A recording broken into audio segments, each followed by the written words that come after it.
Welcome back, everyone. I've been on a little break, but now we're back with some more composition techniques. So today I want to talk about harmonic planing.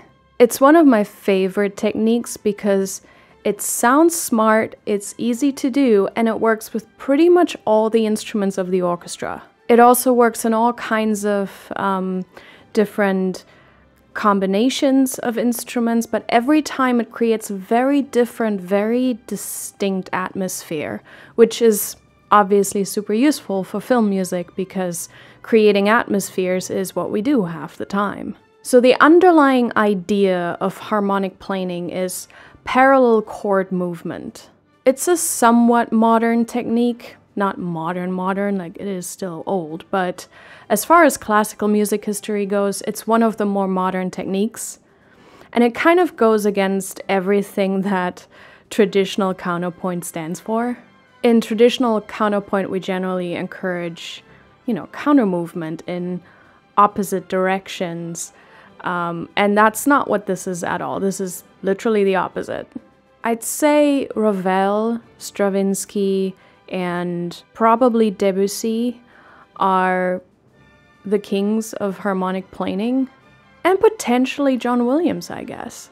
A lot of the more traditional film composers have used this technique, mainly because they've studied, composers of late Romanticism, Impressionism, Neoclassicism, and so this was just a technique that was very prominent during those times. It's really funny because every time I use this technique in any of my scores, people immediately point out that, oh, she was inspired by John Williams, because that's the only place that they know this from. But John Williams didn't invent this. This has been around decades before John Williams was even born. So he didn't come up with this, and he also took this from composers that came before him. So if anything, you could say was inspired by Ravel or Stravinsky or Debussy. Or, there were many other composers that used this too. But these kind of come to mind because they have very prominent works that utilize this technique. Also, harmonic planing is not just used in classical music or orchestral music. It's also used in jazz and plenty of other styles. Planing generally works really well on top of a pedal tone. We've already discussed this in the pedal tone video. Or on top of an ostinato, because both of these will root it in a specific tonality. Because planing itself kind of transcends traditional harmony. It's not a requirement to put a pedal tone or ostinato under it, but it usually works really well. But it's one of the interesting things to me that harmonic planing kind of removes itself from traditional harmony, from functional harmony. And so therefore everything can just kind of freely move around. It doesn't have to complete a specific function in a progression. It doesn't have to go anywhere. It doesn't have to resolve into anything. It also completely disregards voice leading, which is very interesting because really so many hundreds of years prior to harmonic planing, so much emphasis was put on voice leading and, proper voice leading and counterpoint, and this completely removes itself from that concept. It's really kind of more like a coloring effect rather than, a harmonic functional effect. So planing, there are different kinds of planing. Planing can be diatonic, meaning the chords move in a particular key and on a particular scale. So that means that the chords, the intervals change a little bit because you're only using chord tones from a specific key. Planing can also be chromatic, which means the chord structure is fixed and moves around, and we're not sticking to a particular key or a particular scale, so there's absolutely no tonality to this whatsoever. This tends to create a very specific atmosphere, a very modern sounding atmosphere, and very, I want to say science fiction, but just because a lot of traditional composers that have scored science fiction are using this a lot, and they're using a lot of the chromatic, harmonic planing which, yeah, creates this kind of otherworldly effect. We've also already seen an example in the pedal tone video where I had the chromatic scale with a fixed chords just moving up and down and orchestrating it on top of a pedal tone, which created this very magical Harry Potter-esque. It's technically taken from The Sorcerer's Apprentice. That's a lot of the inspiration that I would assume John Williams got from, but you can find it in there as well.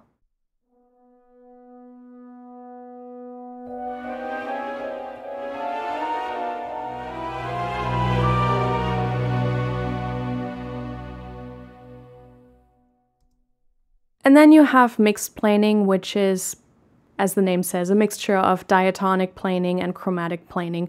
There are no rules to this. You can do whatever you want. You can start diatonic and then merge into chromatic or change the scale as you go. I mean, you can do whatever you want.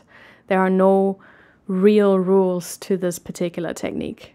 The most famous example of planing is probably the Bolero by Ravel. The first half is pretty much a really great study on orchestral instruments. It's often used in school to get to know the different instruments. But the second half is a really great study on harmonic planing on a specific scale, and then also how to orchestrate it and, using different instrument combinations. It's really almost the ultimate study on planing with a melody. The ostinato underneath it roots the tonality, which is really quite cool. And so he uses all kinds of techniques. He does parallel fifths, parallel fourths, which is really, really against counterpoint rules. And he does, parallel chords in octaves. I mean, he does everything pretty much. It's very interesting how he orchestrated it because he uses planing as a coloring effect to the melody. And so you still want to hear the melody the most. And so the way he orchestrated it is very interesting. What instruments are playing the actual melody and how many octaves it's being played in, as opposed to the coloring chord tones, because you still want to hear the melody the most. And the rest is just kind of an effect. And the way he orchestrated it is very, very smart. In every instance where he uses harmonic planing, he makes sure that enough instruments are on the melody, that the melody is represented in enough octaves, and that the instruments that are playing the melody are loud enough in comparison to the other chord tones. Plus, we've already heard the melody. I mean, this piece is really long. It's like, what, 20 minutes or something, 17? I don't quite remember. But we've heard the melody so many times in the soloists that also our brain kind of starts to fill in the melody, even though we're hearing all kinds of dissonances and density going on. It's really interesting. It's almost like an orchestral study on psychoacoustics as well. It's very fascinating what our brain can actually do. So let's take a look at this. Here we have a very bare minimum piano reduction of different sections of the Bolero. So this is the pedal tone, which is an ostinato in the real piece. This is the melody, and these are the chord tones that are filling in the melody.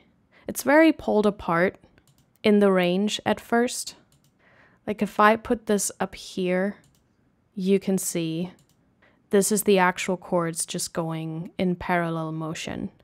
But so the way this is orchestrated here is this lower line is played by the horn, and the two upper lines are played by piccolo flutes, which is a very particular sound. I mean, you can look up the piece and listen to it. It's a very unique way of orchestrating this. But so this is what that sounds like. It starts on a C major chord, and then it's just shifting parallel to the melody without any voice leading whatsoever.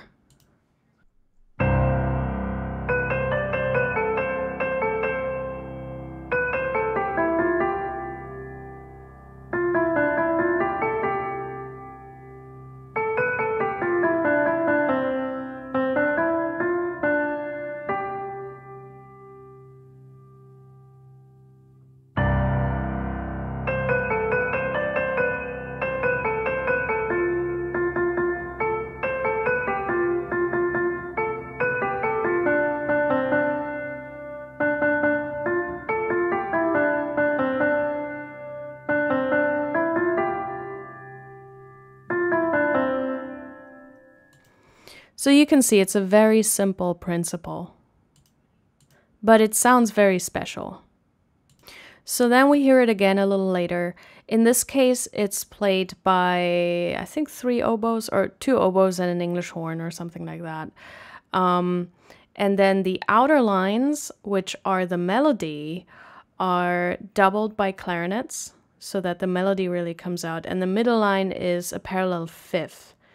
So this is technically a counterpoint nightmare, but sounds really cool.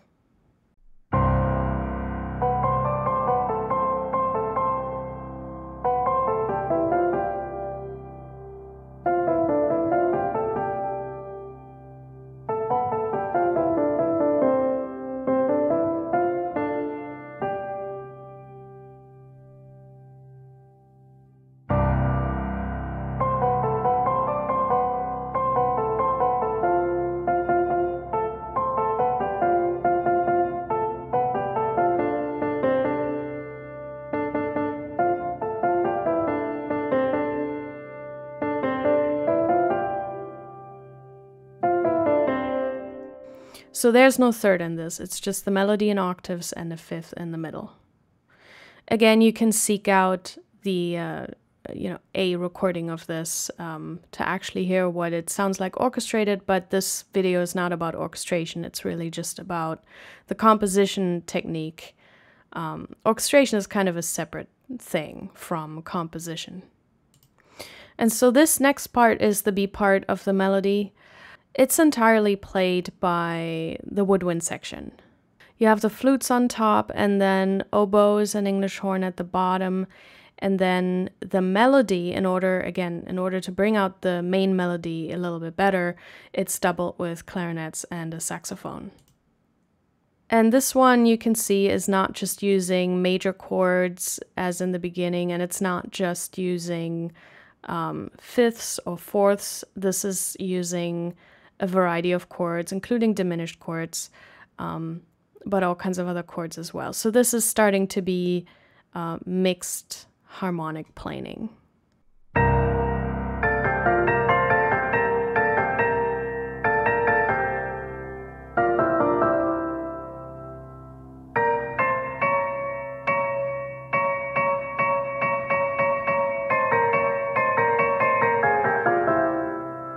You can hear how dense it's getting now. So now doubling the melody, balancing the melody against the colors becomes very important in the orchestration later.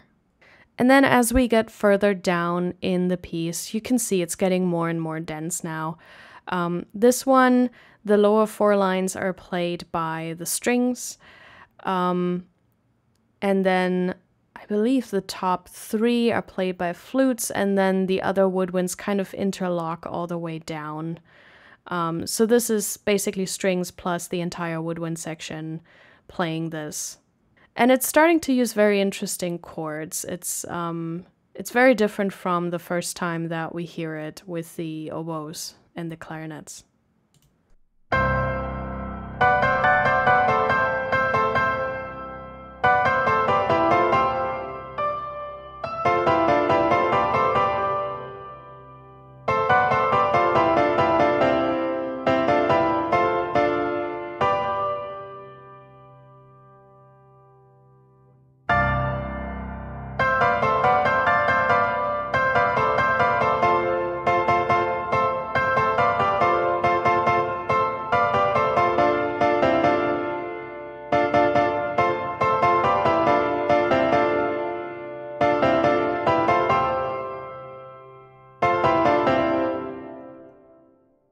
And then throughout the piece, you can see it goes on and on. It's a very long piece.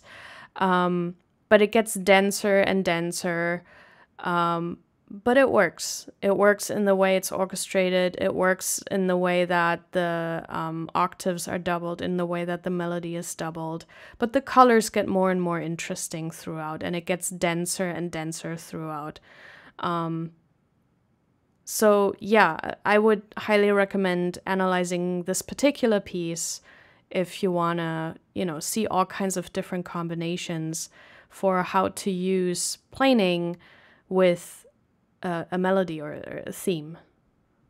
So one way I like to use planing is to create an atmosphere. Works particularly well, major or minor. It also works really nicely with whole tone scales. That kind of gives it a very impressionistic vibe, of course. You can use pentatonic scales. You can use stacked fourths, stacked fifths. You can also use any modal scale. It's really quite limitless. But every scale you choose, and also depending on how you orchestrate it, it creates a very particular atmosphere, which is really amazing because it's such a versatile technique to use, especially in something like fantasy or science fiction, because you're trying to create these very specific sound signatures. You can also do planing with arpeggios. Instead of playing the chords at the same time, you just play them arpeggiated. Works particularly nicely in harp and celeste and that kind of stuff, of course. So let's listen to a portion here. Disregard the mock-up. It's just something I did quickly in this thing just to give examples. But let's look at an example how I like to use planing to create a specific atmosphere.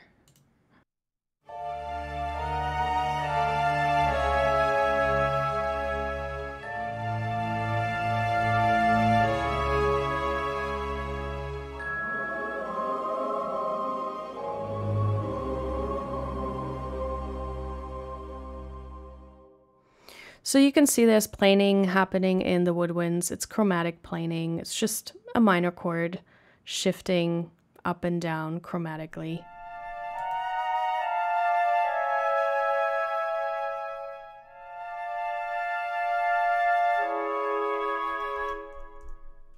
This is doubled mostly in the celeste.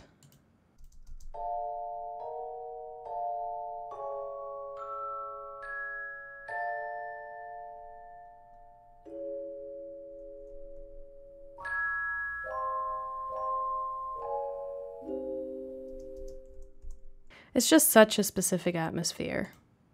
In the strings, I used an example of arpeggiated planing.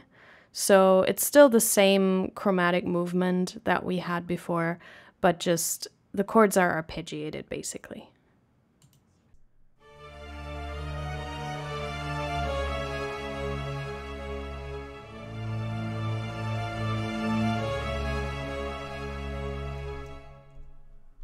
And here I used trills. I mean, you can definitely also do this with trills. So I have the chord tones trilling to the next note up in the scale that belongs to that chord.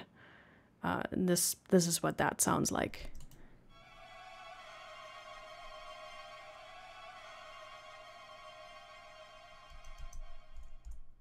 And this also works really well in choir.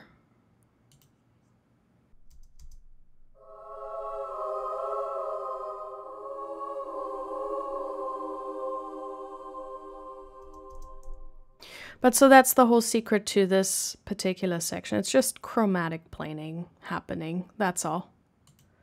It has a very mysterious, kind of otherworldly quality to it. Let's listen to it again, and I'm gonna make the MIDI visible this time.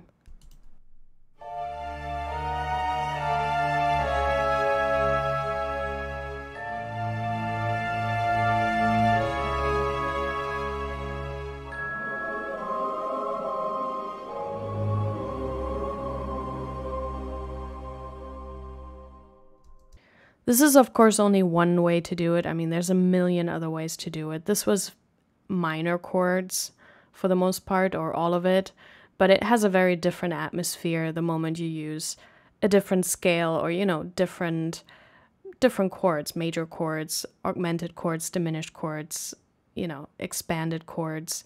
Or, you know, if you use modal scales to do this, it gets a very different vibe. There's also plenty of planing happening in action music. If you look at all of Star Wars pretty much, that is planing, like front to back, all the little trumpet things you hear, a lot of the horn stuff you hear, so much planing going on. Let's just have some ostinato here in the lower strings. and then everyone else can do planing with chords.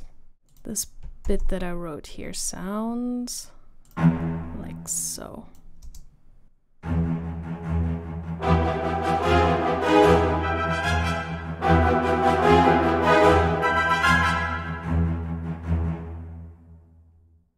See, very John Williams-y the moment you do this.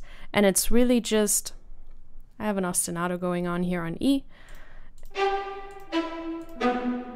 And it's really just E minor chord shifted. And then you have this call response kind of thing between the horns and the trumpets. But this is the same thing. This is also E minor chord, just shifted a half step up and back down. That's all there is to it. You can just do it in the brass. You can do it, I like to do it with the horns and trombones and then doubled with the high strings, but you don't have to, especially if you have a melody going on top of this. That usually works well in the strings. You can also double this, you know, in the woodwinds. Or, you know, have this go on.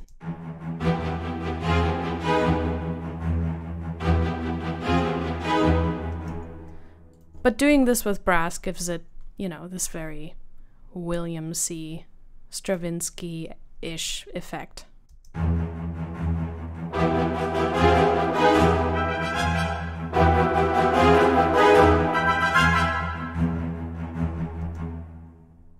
So that's another way to use that. So you see, there's so many different ways you can go with this. Planing also works really well for scene transitions. That's where I like to use it as well. But again, Star Wars or any of the traditional composers that would be using this technique, going from one scene to the other, it's kind of a cool technique to use because if you use it in a particular way, it kind of doesn't have a very specific character to it. It doesn't have a very specific, it does have a character, but not a specific emotion. And so it's a very great neutral thing to do to get from one scene over to the other scene. Here we have one, how I would use it in a transition. Let's listen to it.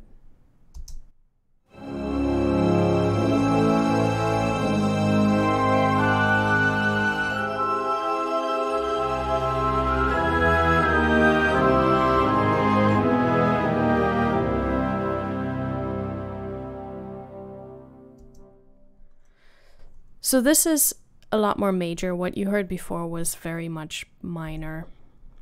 This one is very much based in major. And so you got planing here in the woodwinds again. Very different atmosphere if you use major. This is C major, D major. And then the way I wrote this was, first I had this line.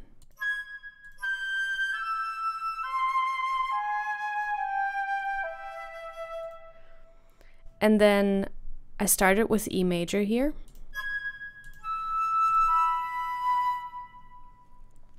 And then just shifted it for the most part.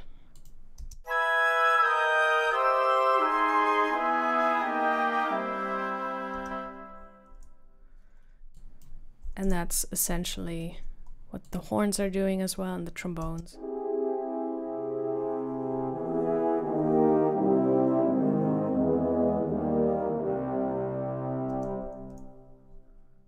Also what these guys are doing.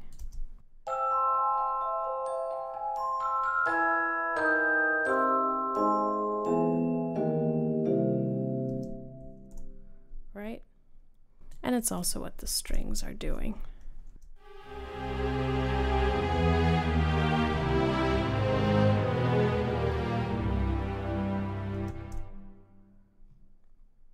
The easiest way to understand this row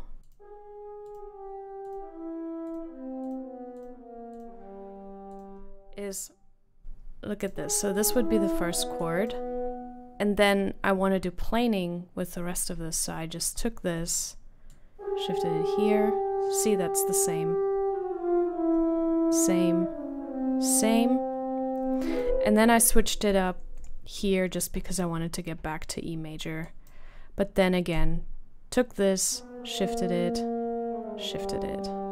So this is all just parallel chords. But it works really well for transitions because it has a specific character, but it doesn't have a specific emotion to it. It's really fairly neutral.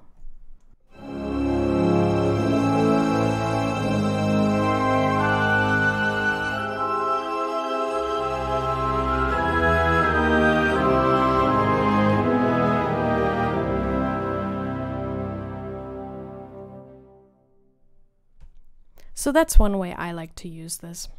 So you can see the possibilities are pretty much endless with this. And there are no real rules in this either. So it's really just fun to play around with and kind of discover all the different places you can go with this. So play around with this and see what happens, you know, put it into your treasure chest of techniques that you can then use when you're scoring a project. I just want to clarify, on my other video, a bunch of aspiring composers and students, you know, people who are pursuing this, you know, want to pursue this as a career, have been saying, oh great, now I watched this video and now I have a new thing to add to my skills. And I just want to say, no, you've watched a YouTube video. You have to go practice. Like, watching a YouTube video does not add skill.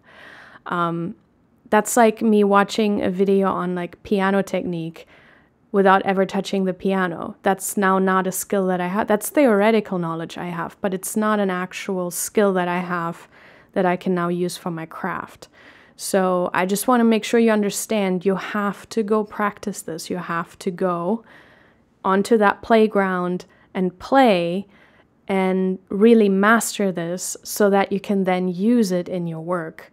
And also in order to dive below the surface, because what I'm giving with these videos is really just surface level information. You're getting the bare minimum of what a technique can do. But then I really want to encourage you, go out there and really dive deep into it and really discover what else you can do with this. I hope this was helpful. Like and subscribe. And I'll see you next time.